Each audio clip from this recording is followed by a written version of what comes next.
Secretário de Igualdade e Inclusão SEI assina memorando de entendimento Roqueiro Internacional com a Bahamita em cooperação a atingir igualdade de gênero no inclusão em Timor-Leste.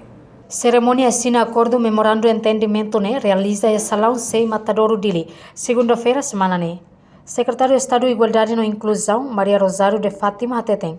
Liu-se acordo SEI se halo advocacia ou de halo estratégia abordagem para igualdade de gênero.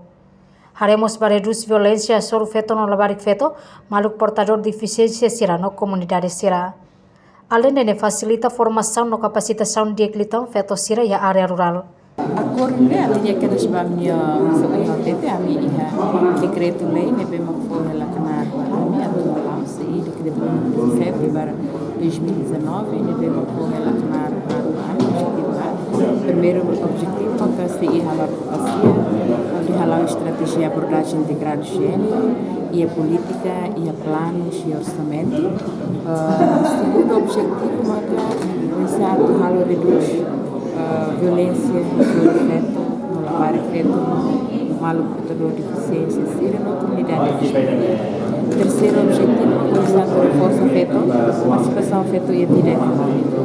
E o objetivo é começar a ver a fobia mosma feto, a tu de decisão e a nível nacional e a municipal, então o objetivo é ser acordo com o Roqueiro Internacional, a serviço muito pode ver a dia que está pediu para que tinha democracia, festa democracia é uma basicona, então se o insato ele identifica, então tinha eleição parlamentar ou eleição da autoridade local então pensamos pela formação, capacitação do fetomado seria a área rural. Entretanto, o diretor País Care Internacional, Peter Gutfleu Ateteng, quer sentir honrado Tebes, também serviço ao moto com o secretário de Estado de Igualdade e Inclusão.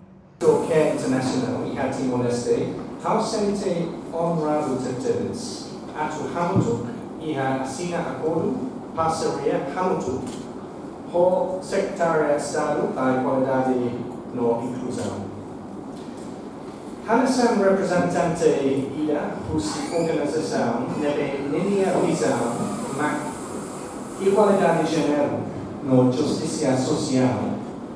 How contente tebes a tu desenvolver parceria IDA também how reconhece prioridade se no Quênia e a Timor-Leste diretamente a linha. Quer no da organização